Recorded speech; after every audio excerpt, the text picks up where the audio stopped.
One of the indicators a lot of people on Wall Street have traditionally looked to as a determinant of how the market might perform during the year ahead is the first trading week of January. And we just finished the first week today. And in fact, all four of the major stock market averages finished a down week, down on the day. The Dow actually held up the best. It only lost about 1/3% on the week. S&P 500, on the other hand, just under 2% down, 1.9%. Russell 2000 had an even worse week, down 2.8%. But the biggest decline of all was registered by the NASDAQ, which was down 4.5% on the week. In fact, the NASDAQ 100 started the year with the worst week since the year 2000. And that's the year the tech bubble burst and the NASDAQ crashed. So if this year is anything like that year, it's a long way down.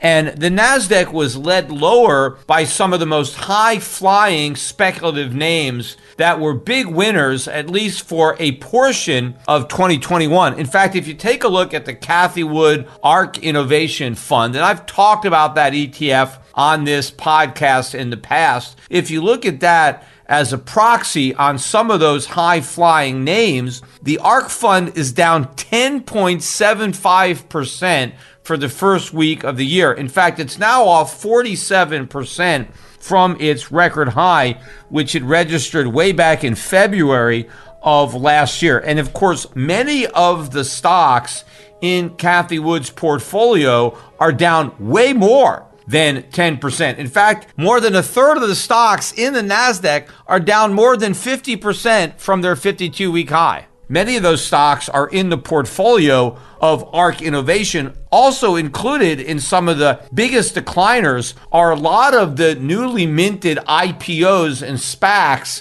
from last year. I pointed out on my last podcast that not only did we set a record in 2021 for IPOs, but we also set a record for money-losing IPOs. Well, now a lot of the investors who bought stock in those money-losing IPOs are themselves losing money because those stocks are getting completely decimated so far in 2022. In fact, the decimation started in 2021. I've been talking about it in this podcast, and what may not be as obvious to people beneath the sea of red is the rotation that is going on out of these high-flying momentum stocks into value-oriented dividend-paying stocks, because many of these stocks, including many stocks that I own myself and that we own in our portfolios, made new 52-week highs this week, even as the markets were going down. And even the value stocks that went down didn't go down nearly as much as the momentum stocks. So money is clearly rotating out of the stocks that worked in 2021 into the newer stocks that will work in 2022 and beyond, and that is value dividend-paying stocks, and I think in particular stocks outside the United States. Now, what was the catalyst for the week's carnage? It actually started on Wednesday, and pretty much all these declines have taken place since Wednesday, not really Monday and Tuesday. You know, we were up on Monday, gave some of it back on Tuesday, but the real selling started on Wednesday following the release of the Federal Open Market Committee minutes, Fed minutes. And what surprised the markets, and to an extent it surprised me a little bit, was what those minutes revealed about Fed conversations. The minutes were interpreted as being more hawkish than the markets expected. And again, you know, whenever I talk about hawkish with respect to the Federal Reserve, I'm not really talking about hawks because they're extinct, right? They may as well be the dodo bird at the Federal Reserve.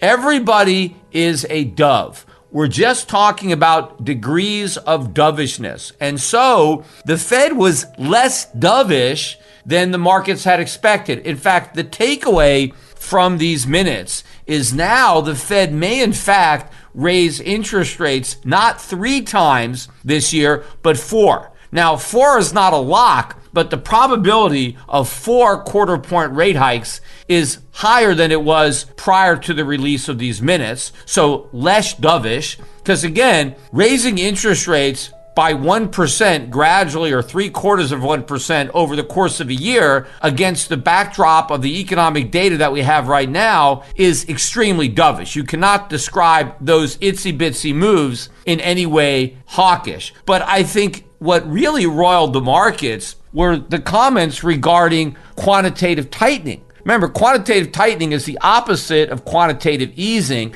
That's when the Fed shrinks its balance sheet. And according to the minutes, the FOMC members are thinking about shrinking the balance sheet around the same time they start raising interest rates, or maybe slightly later, they want to start reducing the balance sheet. So in other words, they're going to go from being a massive buyer of U.S. Treasuries and mortgage-backed securities to a seller of those securities. And that's what really spooked the markets, because that sent the bond markets tanking. In fact, if you look at the 3-day carnage in the bond market, yields on U.S. 10-year Treasuries hit a new 52-week high today. We briefly got above 1.8% on the 10-year. Now, there was a little bit of a rally once we hit that level. My guess is you had some short-term profit taking. Some traders were short Treasuries and they decided to take some profits when we got to that 1.8% level. I would expect that we take that level out next week.